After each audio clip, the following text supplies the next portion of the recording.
Açıkladığı bəyanatda deyilir ki, ATƏT 2025-ci il sentyabrın 1-də Ermənistan və Azərbaycanın ATƏT-in Finlandiya sədrliyinə birgə müraciətindən sonra qəbul edilmiş Nazirlər Şurasının qərarına uyğun olaraq 2025-ci il noyabrın 30-da saat 23:59-da Minsk prosesinin və onunla əlaqəli strukturların bağlanmasını başa çatdırıb.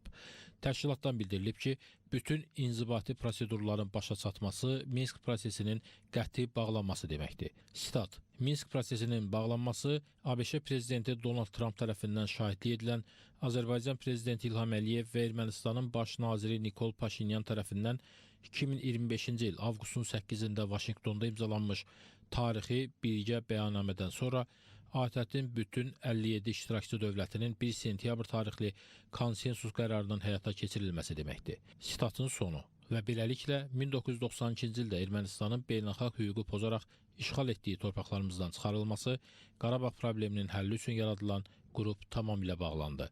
Yarandığı vaxtdan etibarən 28 illik sözdə fəaliyyəti dövründə ortaya atdığı xəyalpərəst fikirlərdən savayı heç nə etməyən, böyük dövlətlərin həmsədrliyi ilə təşkil olunan qrupun edə bilmədiyini Azərbaycan 44 gün etdi.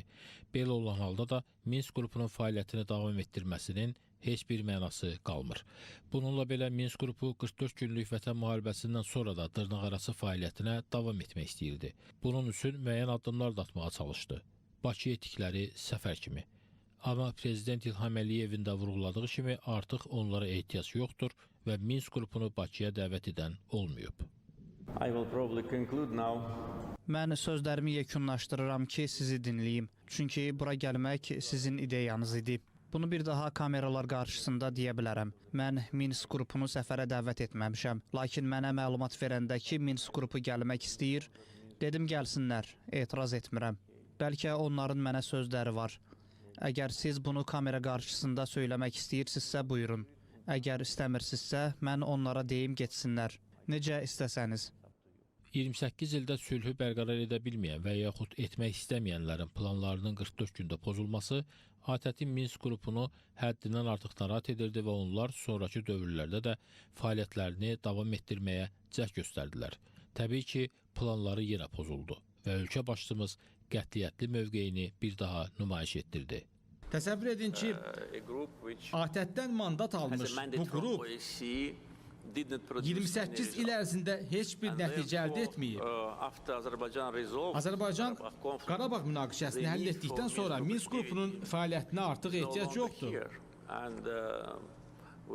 Hesab edirəm ki, hər kəs bunu anlayır. Xüsusilə Rusiya-Ukrayna müharibəsindən sonra aydındır ki, Minsk qrupunun 3 həmsədr ölkəsi bir araya gələ bilməz. Və biz bununla bağlı artıq mesajlar almışıq. Bu qrupun həmsədrlik institutu fəaliyyət göstərməyəcək. Yəni Minsk qrupu funksiyasını itirib. Bunu yenidən dirçəltmək cəhdləri də səmərəsizdir. Düşünürəm ki, bunun ən yaxşı yolu Minsk qrupuna əlvida deməkdir. Nəhayət ki, 2025-ci il avqustun 8-də Minsk qrupunun çox da parlaq olmayan gələcəyi ilə bağlı son addımlar atıldı. Vaşinqtonda keçirilən görüşlərdə Azərbaycan prezidenti İlham Əliyev, Ermənistanın baş naziri Nikol Paşinyan və ABŞ prezidenti Donald Trumpın iştirakı ilə münaqişə yaşayan tərəflərin xarici işlər nazirləri ATƏT-in fəaliyyətdə olan sədrinə müraciət imzalayaraq Minsk prosesinin dayandırılmasını və qurumun ləğvini rəsmiləşdirdilər. Bir halda ki, Ermənistan Azərbaycanın ərazi bütövlüyünü tanıyır. Bir halda ki, artıq Ermənistan özü deyir ki, Qarabağ Azərbaycandır. Minsk qrupunun de jure qalması tamamilə məntiqsizdir. Onsuz da o öz funksional mahiyyətini itirmişdi və biz heç vaxt imkan vermərik ki, bu hər hansı bir formada canlansın, yaxud da ki, hansısa başqa formaya minsin.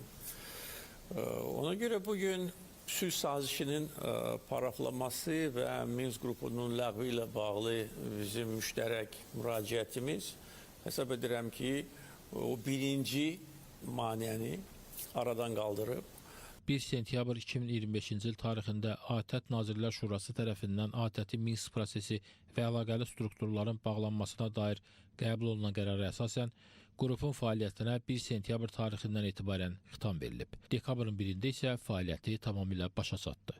Göründüyü kimi uzun illər beynəlxalq hüquqa zidd rəftara məruz qalan Azərbaycan, Prezident İlham Əliyevin rəhbərliyi altında özü hüququ təsis edir. ATƏT-in Minsk qrupunun ləğvi isə bunun göstəricisidir.